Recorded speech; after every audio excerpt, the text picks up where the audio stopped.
Welcome to another edition of 5 Minutes with Bo Hanson. Today we're going to talk about this concept of cohesiveness. Now, we've written articles in the past about what we call synergy. And just to remind about what synergy is, synergy, if I was to add 1 plus 1 plus 1 plus 1, maybe that should equal 4, but in a team that really has synergy, that's going to equal 5 or 6.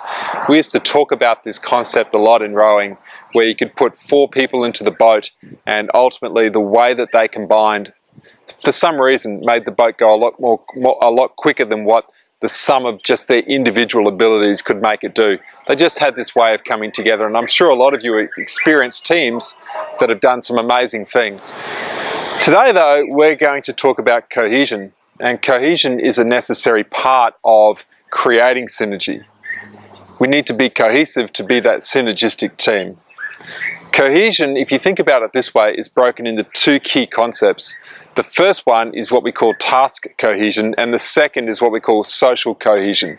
Now, there have been numerous studies done to understand the impact of these 2 types of cohesiveness on team success. In some teams, it's possible to be socially cohesive, but it's not always as important to be task cohesive. In other teams, it's more important to have task cohesion, but not so important to have social cohesion. So what do they both mean? If we look at social cohesion first of all, if a team has high levels of social cohesion, that means that the individual players, the team members themselves, have a high quality understanding of each other. What they like, what their strengths are, what their limitations are as people. How do I communicate to this person? How is it different to this person? How is this person motivated? How is this person motivated? And to understand the differences.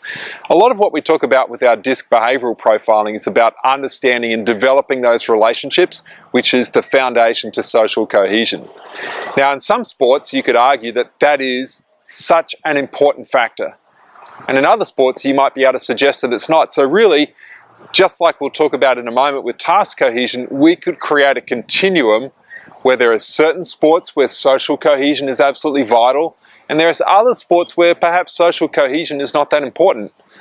You can think about more squad sports, perhaps golf, perhaps tennis, perhaps swimming, diving, athletics, squad sports where there is a very, very strong individual component that doesn't rely upon other people performing well to impact your performance. So your performance really stands alone in those sports. But if you start moving up towards basketball, soccer, rowing, football, softball might come back a little bit on that scale. But those sports, the people that are working together on a daily basis, if they don't have a high level of relationship and social cohesion, the environment that creates is not one where people are likely to share ideas, encourage each other, find ways to make each other better, and in many ways be the best player for the team. And so sports that need that high level of social cohesion obviously need an environment where that can happen. And so the question I'm posing to you is, what are you doing to develop your social cohesion? I just finished reading an article, and it was written about Paddy Mills, who is obviously an Australian. He played on our Boomers Olympic team, and he's in the San Antonio Spurs. He was talking a lot about what they do as professional athletes, as seeing it as one of the key things to develop their performance. He's specifically talking about going out to dinner, doing various events away from the court in order to build this social cohesion. If it's good enough for some of the best NBA players, it's good enough for every team. Even when I look at my own team that I coach, it's a young basketball team, they need high levels of social cohesion as well. Just to turn up and practice does not give you the necessary knowledge as to how to work effectively with someone, or does it create the environment where people are absolutely having a phenomenal experience as being part of their sport. Human beings need social connections. They need to have high quality relationships. Even in squad sports, that social cohesion is critical, I believe. Studies may suggest that it's not as important, but I believe that if you create a socially cohesive environment, people just enjoy it more. And ultimately, if people enjoy what they do, they're much more likely to experience success. Now, when we talk about task cohesion, this is the other component for it. Task cohesion is more about the degree to which you understand your fellow team members' style of play. You know that if they're going to step off their right foot or they're going to step off their left, are they strongest with their right foot? Do they dribble with their left hand as well as what they do with their right?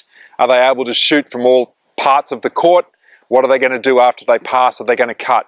And so all of these different strategies that go into structuring game plans, if a team has a high level of task cohesion, they have a phenomenal understanding as to what the structures are and what the players on their team are going to predictably do within those structures.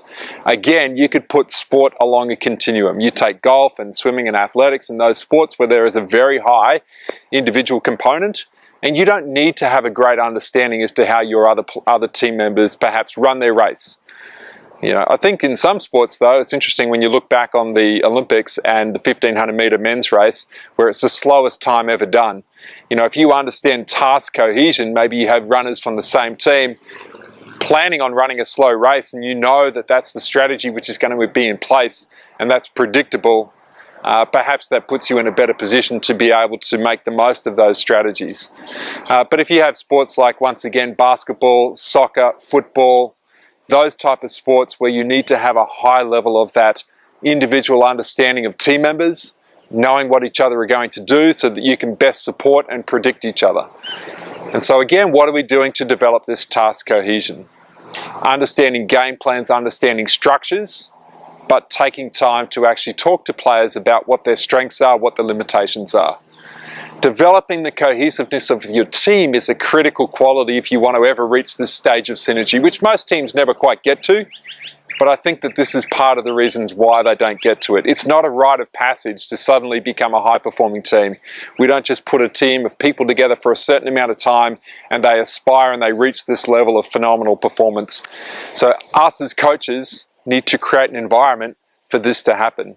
And so my message for you, and to encourage you to think about things that you can do outside of your sport to develop the social cohesion, and to think about ways that you can develop and help your players to understand each other's style of play.